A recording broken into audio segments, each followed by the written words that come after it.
At dahil nga sa halos lahat ng content ginampanan ko na. Mapa-cooking vlog, farming vlog, love team vlog, fishing vlog, pasyal vlog, moto vlog, comedy vlog, mekaniko vlog, o baka sa sunod makita nyo akong nag-welding na. Ayan nagka-rainbow pa. Simulan na natin ang istorya. Ako'y kanyang matalik na kaibigan, Ernesto Wang. O syempre, magsisimula tayo sa bahay B. Halangan, andun ako agad sa event. Madami kasi akong mamimit na lalaki for today's video. It's raining men na naman yung mangyayari sa buhay ko. Kaya syempre, kailangan ko ding magpaganda. Gamit ang YouGlow Babe Sunscreen SPF 50 PA+++ para protected ang mukha ko sa araw habang nagmomotor. At the same time, blooming at pinkish ang mukha ko kahit na walang makeup, blush on or contour.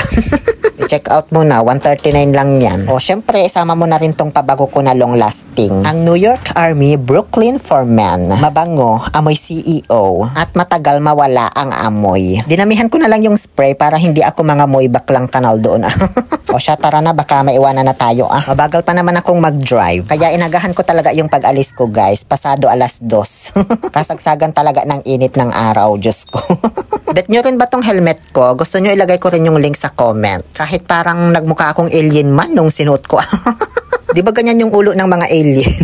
O siya, tara na nga. Bye, brownies. Nagpaalam siya sa akin, baka daw kasi huling pagkikita na namin ito. Di na ako makabalik ng buhay ba? Ay, yung cellphone ko pala. 3 PM, nakarating na ako dito sa may bypass surgery, Calaseyaw, Pangasinan. Dito kasi yung meeting place naming mga taga Western and Central Pangasinan. Bago tuluyang pumunta doon sa mismong pagaganapan ng Giorno Elites Pangasinan Grand Eyeball. Sa may bypass surgery or Daneta naman yun. Ako pa lang yung andito, B. Ganun na ba ako ka-excited? Bali, pangalawang EB na kasi namin ito, kaso yung una hindi ako nakapunta. Magbablog-vlog muna sana ako dito sa mga kainan habang nag-aantay. Kasi maraming kainan dito sa bypass. Kaso, puro sarado pa naman. Oy, mamaya pa daw sila magbubukas. Kaya ayan, nag-pictorial na lang ako. Mayat-maya may kumakaway na sa akin sa may di kalayuan. Siya pala si Boss Kevin or Kevin. Paano ba? Kevin na lang. After 11 days, dumating na rin si Boss Ferds. Kaya umalis na kami papuntang Urdaneta kasi mag-alas 4 na, 3 pa lang kaming andito. Ngayon, andito na kami sa may bypass Urdaneta. Actually, kanina pa sila nakarating dito, inaantay lang ako. Ang bibilis man kasi nila mag-drive. O syempre, nung umpisa, habol-habol ako, B, kasi di ko alam yung daan. Kaya di sila pwedeng mawala sa paningin ko. Kaso, nung nasa may highway na kami sa Santa Barbara, pagtingin ko sa speedometer ko, B, 85 na. Hanggang 70 lang ako pag nagpapatakbo. Di sabi ko sa sarili ko, sige na, mauna na kayo. Mag-Google Map na lang ako, baka ito pa kamatay ko.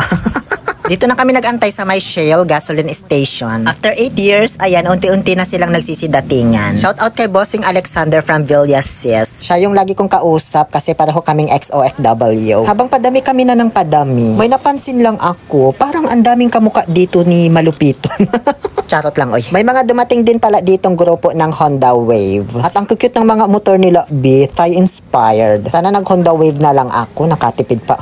Dahil sa sobrang siksikan na kami dito sa may bungad, nilapitan na kami ng management ng Shell para paalisin, charot. Hindi, pinalipat lang kami sa may likuran. Binigyan pa nga kami ng mas malawak na space doon Kasi alam nyo, parang sanay na silang may mga tumatambay na grupo ng motorista dito. Kaya napaka nila, considerate ba yung tawag doon? Basta ganun. May mga bagong dumating na kakaiba yung kulay ng motor, color blue and color orange. Very rare. Hanggang sa umalis na kami para pumunta sa mas malawak na location. Dito sa Bypass Road. Alam nyo kung saan? Sa may gasoline station ulit. Ayan, Buti na lang talaga ang nalawak ng mga gasoline station dito, guys. Siguro pinasadya talaga nila, no, para may tambayan yung mga motorista. Medyo kampante pa kami dito na di uulan kasi nga nagkaroon ng rainbow. Ayan, Kaya inuna muna nilang mag-distribute ng sticker bago kami mag-pictorial. Dito, kanya-kanya nang kuha ng picture, video, kung anong gusto mo. Bahala ka na sa buhay mo. Alam nyo, pinakamaraming kulay ng Giorno, white at beige. Sila yung pinaka-common. Medyo nagsisi man tuloy ako na beige yung kinuha ko. Sana nag-orange na lang ako or black. Sobrang ganda ng orange o mabibista. Mukha lang LPG pero ang ganda niya sa personal as in. Yung color blue pinarepaint naman yan. Yung black kay Boss Carvion, siya lang bukod taging naka-black. Shout out sa iyo. Diba? Gusto ko pa naman yung ganun, yung hindi ka magbe-blend sa crowd. Yung ikaw lang ba yung naiiba? Pag nagkapera talaga ako, magpaparepaint din ako ng kulay yellow. Ngayon, dahan-dahan na nilang ina-arrange yung mga motor dito sa gitna para makapag-pictorial na kami ng buo. Kaso, di pa tapos i-arrange yung mga motor, bigla mang umulan. Kaya ayan, nagpatila muna kami. So, para saan yung pagpapakita ng rainbow kanina? Uulan din pala. Siguro nag-inform lang yun na may kasama silang bakla, ano? Kaya siya lumitaw ba? Mansirungat na nung tumila yung ulan, kaya medyo madilim na. Wala na ako gana mag-video masyado nito. Tsaka mag-picture din kasi pangit yung kuha ng phone ko kapag gabi. So ayun, nag-group picture na lang kaming lahat. Tsaka sabay-sabay sumakay sa motor habang kinukuhanan ng drone Zolweta. Di ko alam kung kakaway ba kami habang binibidyohan or isisigaw yung Giorno Elites Pangasinan. Wala man sinabi. Kaya ayan, para lang akong tuod na nakatingin sa drone ba? Hanggang sa unti-unti na po kaming nagsisialisan. Ganun lang yun, B. Kala ko kung kakain pa kami sabay-sabay, magbabanding, magti-tiktok, magre-reels, ganun. Hindi pala, nag-practice pa naman ako. O baka gahol lang talaga kami sa oras ngayon tapos umulan pa, diba? Napansin ko din parang nagkakahiyaan pa kami sa isa't isa, ganun. Uuwi na rin sana ako, kaso nung nakita ko itong isang member ng Giorno Elites, na-realize ko parang siya yung pinakagwapo sa kanilang lahat. Kamukha niya si River ng PBB kapag sa madilim. Hindi ko alam yung pangalan niya at di man ako mahilig mang-istok-istok dun sa GC namin.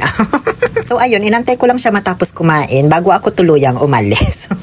Habang pauwi, inabutan ako ng medyo malakas na ulan sa kalsada. Buti na lang dala ko yung aking kada raincoat na kulay pink. I-check out mo na yan, B, mausa-usar. May kulay black din yan, no? Tsaka color blue. Ilagay ko din yung link sa comment. Paano ba yan? Nakaapat yata ako na produkto na pre-promote sa vlog na ito. Parang di na tumoto-vlog, naging negosyante vlog na.